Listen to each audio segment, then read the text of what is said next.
A brand new Marvel game showcasing plenty of Marvel's most favorited characters has come out. It's called Marvel Mystic Mayhem, and guess what? Our boy, SpiderMan, he's in it, along with some other characters from Spider-Man's mythos. I'm actually loving it. The game is a turn-based RPG, and you have to level up your characters by upgrading their skills, and even giving them different ones as they upgrade too.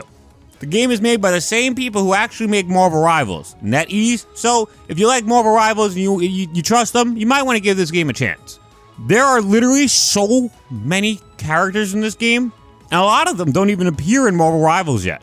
Moon Girl and Devil Dinosaur, Misty Knight, Sentry, Black Knight, Falcon, Lady Bullseye, Juggernaut, and even two Spider-Man villains that don't show up in Marvel Rivals. Mr. Negative and Doppelganger are in this game. Yeah, that's right, I said it, Doppelganger. Isn't that like unbelievable? The character never shows up in really anything at all.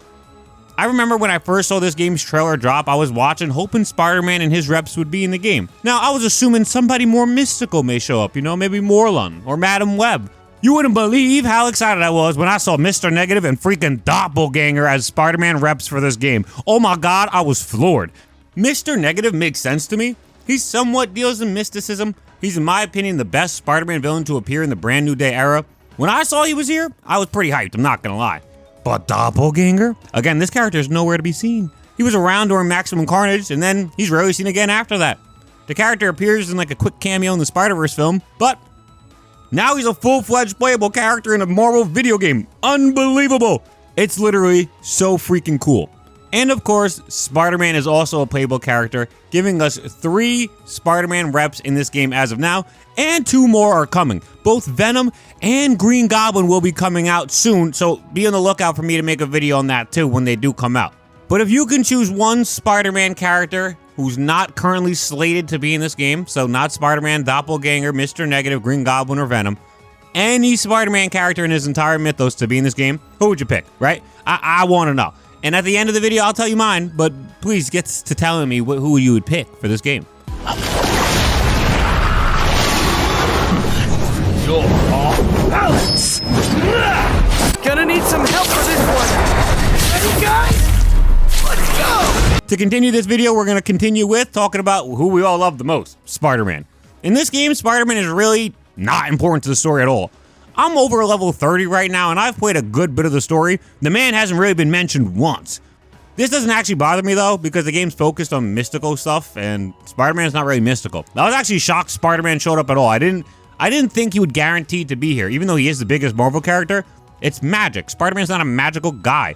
Spider-Man hasn't been a magician before. I mean, he was, but that was pretty short-lived. So I didn't really expect him to be here, or be a big part of the story at all. I'm just excited he showed up at all, honestly. His gameplay is really akin to how you think Spider-Man should play. He's very good at controlling space due to his webs and his mobility. Every character in this game has 3 moves, okay? Well, 2 moves and an ultimate. Spider-Man, for one of his moves, can swing to pretty much anywhere on the map, repositioning himself and reducing the cost of his next move. And then the other move Spider-Man has, he throws like this giant web bomb that explodes, dealing damage and reducing attack speed for any enemy who's hit by it. Pretty cool. His ultimate is called Spider-Verses, which is a neat play on the name Spider-Verse. Spider-Man calls in spiders from the Spider-Verse to help him take down enemies in a small area. You don't actually see who the spiders are because they're all just like a golden silhouette, but I think it's a nice homage. It's pretty cool. His costume, though. Y'all know me. I'm pretty hard on Spider-Man costumes. I don't really like to give Spider-Man costumes praise unless they deserve it. This costume, I can't lie, it shocked me. I think it looks pretty good. I think it's a really unique costume for a mystical Spider-Man. I like it a lot. This costume actually reminds me of 2 other costumes, and neither of these are really that good in my opinion, but this is like a great version of both, okay? Let's talk about the Midnight Sun suit a little bit, and then we're gonna talk about the No Way Home suit. I don't like either of these, but first the Midnight Sun suit. This game is again sort of like a mystical thing, and Spider-Man is here again. This is the suit they gave him for the game. I need each and every single one of you to tell me that you think this is ass. I can't fathom a single one of you people think this golden suit with a disco ball on his head, essentially, looks good. I know it's supposed to be a mystical Spider-Man, so they want to switch things up, but man, they switched things up so far, it just looks hideous. This is just gross. Then you look at the No Way Home suit. The reason I bring up this suit is because both of the suits have giant amounts of gold on them. I've already even stated, I don't like when they add other colors into Spider-Man's outfit because I think it gets a little too messy. What No Way Home really did that I didn't like, though, is that it's so metallic. Spider-Man's not really one to wear armor. I mean, he did for a little bit, but that was short-lived. Seriously, though, he doesn't really wear armor often. And when he does, there's really only one armored suit I accept, personally. That's just me at the end of the day. But either way, I don't like the metallic feel in a Spider-Man costume. I much prefer the cloth. This costume is also in Marvel Rivals in cloth, and it looks pretty good. So I guess what I would say is the gold doesn't necessarily look bad on Spider-Man. It looks bad if you don't do it right. The last thing to talk about with Spider-Man in this game is his voice actor, Yuri Lowenthal. Oh my God, the man is back. Stick around, why don't you? Mind if I cut in? This guy's becoming like the official voice for Spider-Man in like all of the mediums that aren't live action. He's an otherworldly voice actor, and I think he's just a phenomenal voice actor for Spider-Man. I love it. Like, this guy's been around the block. He's done Ben 10. He's done Smoke for Mortal Kombat. He's Sasuke, and he's Spider-Man. I love that I can literally play as Spider-Man in these video games and low-key kind of hear Sasuke. I know maybe not everybody enjoys that, but me, I love it. I love it personally. You can really hear it come out sometimes, and it's fun. This means too much to me! Not more than it means to me! But we're going to talk about the other two characters, okay? Next up, Mr. Negative. Mr. Negative is actually a part of the story somewhat. When a demon named Threat approaches Mr. Negative, he tells him he can lock the light inside of Mr. Negative away and still give him access to the light's powers. Mr. Negative accepts this deal, and essentially Martin Lee is no more. He is trapped within Mr. Negative. So Mr. Negative is just supposed to be a straight up bad guy in this story because he doesn't really have any good to him. This doesn't last for long, you know, you take him out pretty early in the game, but he's also a playable character. He's alright, he's solid. I actually don't think he's too strong, but I like his moveset. He has a self-heal, so if he's ever in danger, you can always just count on relying yourself just to make sure, you know, you keep yourself alive. One of his move slashes cuts through multiple enemies, and it actually looks like an RPG in-game version of what he was doing in the Spider-Man Insomniac game, actually, when he was sending out these giant slices of swords, which I thought was pretty cool. It was a nice homage. And then lastly, his ultimate allows him to just target one singular enemy and do a boatload of damage to them. Mr. Negative is actually a sick character in this game, and he does fit well with the mysticism. I personally didn't expect it at all, but when I saw his inclusion, I was like, oh wow, that's actually such a great choice. Him even being featured in the game story only makes it better. And then the last character we're going to talk about in this video that's a rep currently in the game is Doppelganger. Oh my God, there's not too much to say about it, but it's freaking amazing. I mean, it's the Doppelganger. He's right here for everybody. Doppelganger's here. I never thought we'd actually get a full-fledged 3D model of this character. Like, it's just so cool.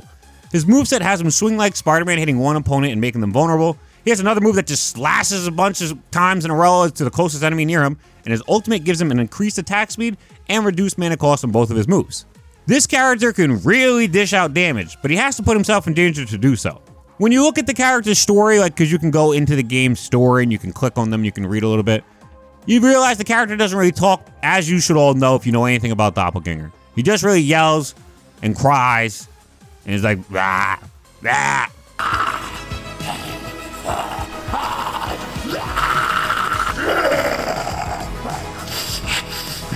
Which is fun. It's really Doppelganger. But they do have a little bit of his actual lore from the comics in here that I do love. Like in the lore, they talk about how Doppelganger was running around with the symbiotes and had a bond with Shriek. And then Doppelganger even refers to her as Mother. Oh, let's go. Shriek and Doppelganger, they're a duo. They're a team. Doppelganger finds Shriek and he's like, Mom, like, I love you. And Shriek's like, this would make for a nice pet, essentially. But she loves Doppelganger as well. So it's not like there's like any malice. She just doesn't have the same care for Doppelganger, at least to my knowledge, that Doppelganger has for her. But for it to get mentioned at all, you know, the notion of Doppelganger and Shriek having a connection in this game just means NetEase did their research. I love that Doppelganger is here. I just am so happy, man. I love Doppelganger. I've been playing this game for a few days now, and I really like it. I can't lie. There's a lot of fun combinations you can do, and there's a lot of depth to the game.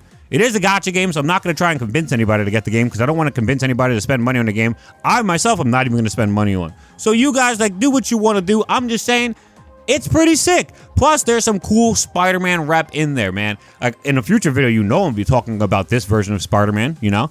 And you know when I make a video on Mr. Negative or Doppelganger in the short future, this version of these characters will be mentioned in that video. These characters really aren't adapted too much, especially Doppelganger. He came out, I want to say in the 90s. I want to say 19. I know where he first appeared. He first appeared in the Infinity War saga. but I don't remember the exact year. Nevertheless, the only adaptations I think Doppelganger's ever appeared in are Spider-Verse, the Maximum Carnage video game, and this. And Spider-Verse is a cameo. Either way, I'm excited to talk about both of these characters more because Mr. Negative is also pretty new, so he hasn't been adapted in a lot of stuff either. But when he is adapted, he's done pretty well. So make sure you stay on the lookout for those 2 future videos. I'm very grateful you guys all watched this video. If you are enjoying this video game, Marvel Mystic Mayhem, you gotta add me. You know my name's exactly what you'd think it'd be. It's just Spider Dunk. You can add me. My friend list is not even close to full. And we're at the part of the video where I say who I would have in this game from Spider-Man's Mythos if they gave me the choice. For all you, I'll give you guys 2 different characters, okay? 3 different characters. I'll give you 2. I'll give you a good guy and a bad guy, okay? The bad guy's easy. I think Doc Ock should be here. It's mind-blowing to me that Doc Ock doesn't get adapted. Green Goblin hardly even gets adapted and stuff also. It's really just Venom who gets adapted and things, so I would add Doc Ock if I was allowed to add a villain. And I would also add Mary Jane. I don't care what anybody has to say. I think Mary Jane is just really like that. I love her. Put her in the game, goddammit. It'd be so fun. So that's what I would have for this game if I got to choose my characters. But again, let me know down below who you all would choose if you could add 1 Spider-Man character into this game. Maybe even write 2 if you want. I just did 2 myself. If you enjoyed this video, make sure you leave a like, comment, and subscribe. Let me know what you thought down below. I have a Patreon. If you have the means, you should subscribe to my Patreon and support me. I also have a Discord. If you want to talk to me more, I'll put the link in the description down below. And I think that's pretty much it for me in this video. Yeah, that's it. Dunk out. Peace.